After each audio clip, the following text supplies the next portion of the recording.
कि इस वीडियो में दोस्तों हम बात करेंगे कि नवंबर से पढ़कर आप लोग बोर्ड परीक्षा 2024 की तैयारी कैसे करें। यानी अगर आपने अभी तक ज़्यादा स्टडी नहीं करी है, आपका काफ़ी सारा सिलेबस कंप्लीट नहीं है, तो आज की इस वीडियो को आप लोग लास्ट तक देखिएगा। आज के इस वीडियो में हम लोग बात करेंगे कि किस प्रकार से आपको अब अपनी पढ़ाई को मैनेज करना है। बोर्ड परीक्षा आपकी नज़दीक है, तो अगर आप भी 10th और 12th के स्टूडेंट हैं तो इस वीडियो को बिल्कुल आप लोग लास्ट तक देखिएगा। आज के इस वीडियो में हम लोग बात करेंगे कि आपके पास टोटल जो समय है, समय कितना बचा हुआ है, किस प्रकार से आपको कितने सब्जेक्ट को कितने समय में मैनेज करना है, रिवीजन कैसे करना है, यानी कुल मिलाकर आपको अपने बोर्ड परीक्षा में अच्छे अंक कैसे स्कोर करना है, वह सारी चीज़ें इस वीडियो में हम लोग कंप्लीट समझेंगे। ठीक है। और क्या अभी से अगर मतलब आप नवंबर से पढ़ाई करते हैं तो क्या आप टॉपर अभी बन सकते हैं, ये भी हम जानेंगे। सभी विषयों को आप कैसे तैयार करेंगे, कितने घंटे प्रतिदिन आपको पढ़ाई करना है, ये हम लोग जानेंगे। ठीक है। तो चलिए ज़्यादा समय वेस्ट ना करते हुए आपको वीडियो को शुरू करते हैं। उससे पहले मैं आपके लिए 4 लाइन यहाँ पर बोलना चाहूँगा।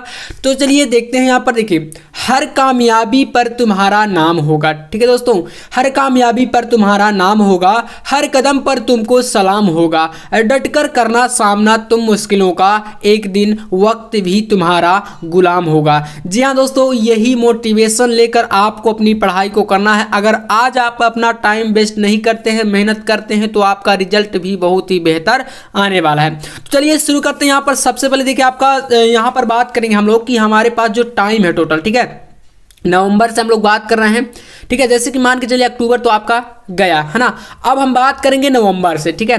तो नवंबर, दिसंबर, जनवरी, टोटल आपके पास जो बचा हुआ टाइम है बच्चों, ये आपके पास है 3 महीने का। अब ऐसा मैं क्यों कह रहा हूँ, क्योंकि दोस्तों जो आपका फरवरी होगा ना, फरवरी में आपका बोर्ड परीक्षा होने वाला है। ठीक है, ध्यान दीजिएगा।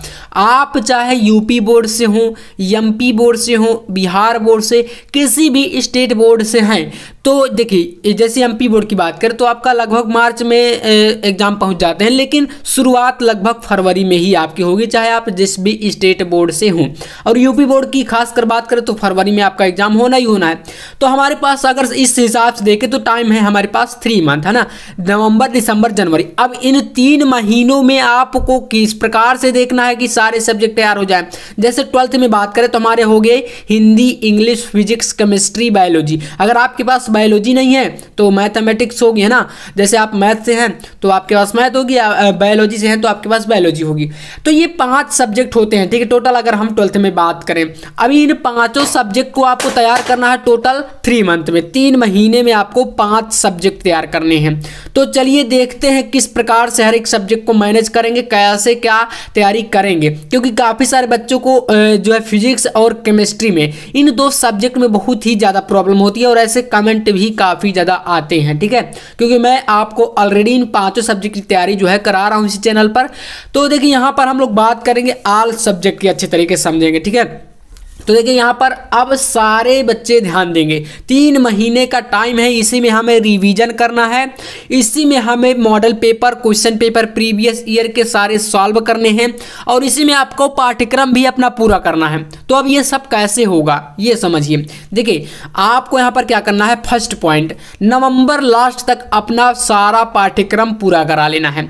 मतलब जैसे आप स्कूल जाते हैं, ठीक है, कोचिंग पढ़ते हैं, जो भी चीज़ें हैं आपके पास बैकग्राउंड में जो भी चल रहा है, उसको आप ऐसा करिए कि नवंबर लास्ट तक, मतलब कि दिसंबर की जब आपकी शुरुआत हो ना, तब तक आपका प्यारे साथियों जो सिलेबस है, पूरा पाठ्यक्रम आपको एक बार पढ़ जाना चाहिए। अगर आप इतना नहीं कर पाते हैं तो फिर थोड़ा बहुत प्रॉब्लम आ सकती है। अगर सिलेबस देखिए कंप्लीट कर लेते तो फिर उसके आगे मैं बताता हूँ क्या होगा। देखिए दिसंबर से बच्चों आपको जो है रिवीजन करना है। रिवीजन में मान लीजिए जैसे कि आपका कोई ना कोई सब्जेक्ट ऐसा होता है जो कि बहुत ही कमज़ोर होता है, ठीक है, और काफ़ी सब्जेक्ट ऐसे होते हैं कि आपके अच्छे स्थिति में होते हैं, मजबूत स्थिति में होते हैं।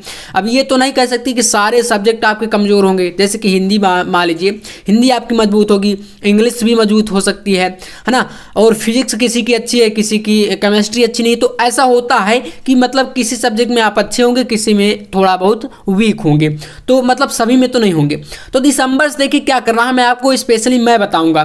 तो यहाँ पर आपको जो पिछले वर्षों के पेपर होते हैं, जैसे कि यूपी बोर्ड की बात करें तो 2023 का पेपर हो गया, 22 का पेपर हो गया, 20 का हो गया, 19 का हो गया, इनसे बहुत ही ज़्यादा आपको हेल्प मिलती है। जब आपको मैं चैनल पर जो है इनका सिलेबस का जो इन पेपरों का सलूशन लेकर आऊँगा तो आप लोग देखेंगे कि आपको बहुत ही बेहतर अच्छे तरीके से एक्सपीरियंस मिलेगा कि कैसे आपको इनको सॉल्व करना है। 3 घंटे का जो आपका टाइम होता है पेपर सॉल्व करने का, उस टाइम में आप बहुत ही बेहतर तरीके से इनको सॉल्व करेंगे और इससे एक्सपीरियंस बढ़ता है।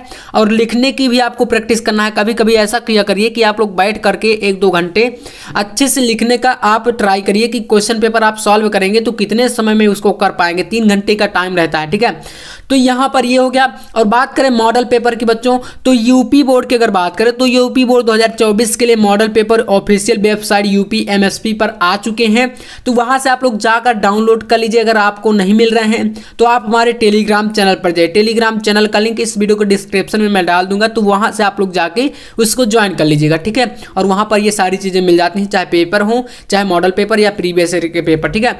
जो भी नोट्स वगैरह मैं देता हूँ सब वहीं पर आपको मिल जाएगा, ठीक है।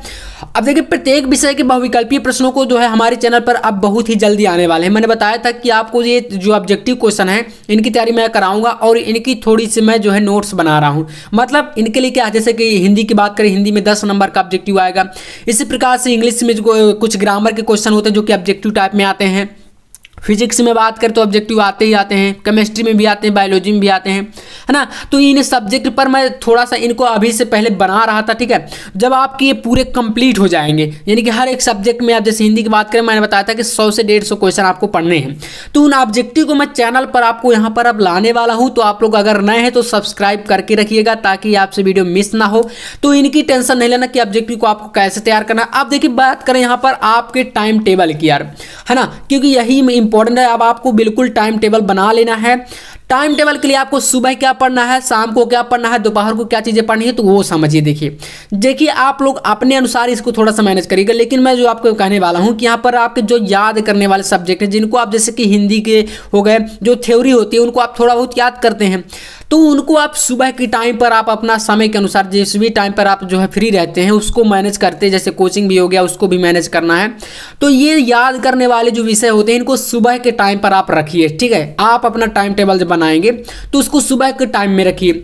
नेक्स्ट अगर बात करें जो आपके जैसे गणित हो गया और फिजिक्स है ना, फिजिक्स केमिस्ट्री मैथ है, इनमें जो आपके न्यूमेरिकल होते हैं, तो न्यूमेरिकल जो होती हैं इनको आपको दोपहर के टाइम पर सॉल्व करना है। दोपहर में आप अपना कोई भी टाइम फिक्स करिए और उसमें आप फ्री टाइम में कम से कम 1 या 2 घंटे का टाइम निकालकर इनको सॉल्व करिए, ठीक है। तो आगे के प्रश्नों को, न्यूमेरिकलों को सॉल्व करने का सबसे बेस्ट समय यही होता है। अब बात करें अगर सुबह के बाद आपने दोपहर तक में ये सारी चीज़ें की, तो शाम में आपको क्या करना है, जितना भी आपको स्कूल में पढ़ाया जाता है, कोचिंग में पढ़ाया जाता है, या ऑनलाइन आप जो भी पढ़ते हैं टॉपिक को, ठीक है, उन सभी टॉपिक को सुबह से शाम तक जो भी आप पढ़े हैं उसका रिवीजन आपको शाम को करना है, ठीक है। शाम को आप जितना घंटे तक पढ़ाई करते हैं, पूरे दिन में जो भी आपने पढ़ा है उसको रिवीजन करिए। इससे क्या होता है, जो चीज़ें आप पढ़ते हैं वो बहुत अच्छे से कंठस्थ हो जाती हैं। तो रिवीजन का बेस्ट टाइम यही होता है कि आप शाम को उनको एक बार अच्छे से हर एक टॉपिक को अच्छे से पढ़िए। अब नेक्स्ट बात करें बच्चों, यहाँ पर एक सबसे इंपॉर्टेंट बात जो कि है सोशल मीडिया से थोड़ा दूरी बना लेना है आपको। देखिए मैं यहाँ पर क्यों कह रहा हूँ, आपका इंस्टाग्राम हो गया, आपको मान लीजिए 1.5 GB डाटा मिलता है, उसमें आप कितना यूज करिए। एक बार आप बैठ कर देखिए कि आप दिन भर में कितना यूज करते हैं उसको पढ़ाई के लिए। इंस्टाग्राम हो गया, इसमें आप शॉर्ट वीडियो, रील्स वगैरह, फेसबुक में भी वीडियो देखते हैं, व्हाट्सअप में स्टेटस वगैरह, दिन भर आप ये सब चीज़ों में उलझे रहते हैं, है ना। यूट्यूब में भी शॉर्ट वीडियो आते हैं। तो ये आप कभी सोचिए कि कभी कभी आप ये सोच बैठ कर सोचिए कि आपका ये जो समय है ना, ये जा कहाँ रहा है। मतलब यहाँ पर आप दिन भर में कम से कम 3 या 4 घंटे का टाइम इनमें देते होंगे लगभग, यार आज के टाइम में इतना हो जाता है। तो इसको आपको कम कर देना थोड़ा सा, कुछ दिनों के लिए। जो आपको मैंने बताया कि 3 महीने पढ़ाई करना है, तो 3 महीने के लिए आप इनको थोड़ा सा छोड़ दीजिए। जब आप इतना करेंगे ना, तो यही जो टाइम है आपका ज्ञान की चीज़ों में लगेगा। आपको ये देखना है कि जो 1.5 GB डाटा है उसमें 1 GB मुझे स्टडी के लिए यूज करना है, बाकी का आप 500 MB जो है उसको कहीं पर भी मनोरंजन कर सकते हैं। ऐसा होता है, मतलब आप पूरा तो नहीं पढ़ सकते हैं, तो थोड़ा बहुत आप आप इसमें लगाइए, बाकी 3 महीने के लिए पूरा टाइम इनसे हटा दीजिए, ध्यान है ना। इससे जब दूरी बना लेंगे तो वही टाइम आप पढ़ाई में लगाएंगे और बहुत ही बेहतर आप कर पाएंगे, ठीक है। और सभी विषयों की एकाग्रता की बात करते हैं कि यहाँ पर फर्स्ट पॉइंट है कि सबसे पहले आपको ये पता होना चाहिए, मैंने बताया कि कौन सा विषय आपका अच्छा है और कौन सा कमजोर है। अब जो विषय आपका थोड़ा बहुत अच्छा है उसमें आप थोड़ा बहुत कम भी ध्यान देंगे, आप उसमें रिवीजन बस करते रहेंगे तो आपका बेहतर हो जाएगा। लेकिन जो सब्जेक्ट वीक है उसको बहुत अच्छे से आपको पढ़ना है, ठीक है। हिंदी हो गया, इंग्लिश, फिजिक्स, केमिस्ट्री, बायोलॉजी, तो जैसे फिजिक्स हो गया, केमिस्ट्री हो गया, बायोलॉजी हो गया, इनमें आपका 30 नंबर का प्रैक्टिकल भी होता है, तो 70-70 नंबर का आपको इनको पेपर जो है देना होता है। तो वो सारी चीज़ें मैं आपको बता दूंगा, टेंशन नहीं लेना है, बस आप लोग लास्ट तक बने रहिएगा। तो यही सारी चीज़ें अगर आप मैनेज करके चलते हैं, और हाँ सोशल मीडिया से आप लोग थोड़ा दूरी बनाइए, अभी यही आपके लिए बेहतर होगा। तो ये सारे पॉइंट अगर आप जान लेते हैं तो यार आप बहुत बेहतर तरीके से तैयारी करने वाले हैं। और मैं आपको यहाँ पर जल्दी ही मॉडल पेपर का जो सोल्यूशन है वह लाने वाला हूँ, और जो इंपॉर्टेंट टॉपिक है वो भी आपको यहाँ पर मिल रहे हैं। तो यार चैनल पर नया तो सब्सक्राइब आप लोग जरूर कर लीजिएगा। चलिए वीडियो पसंद आया तो लाइक कर दीजिएगा, मिलते हैं नेक्स्ट वीडियो में, तब तक के लिए जय हिंद, वंदे मातरम।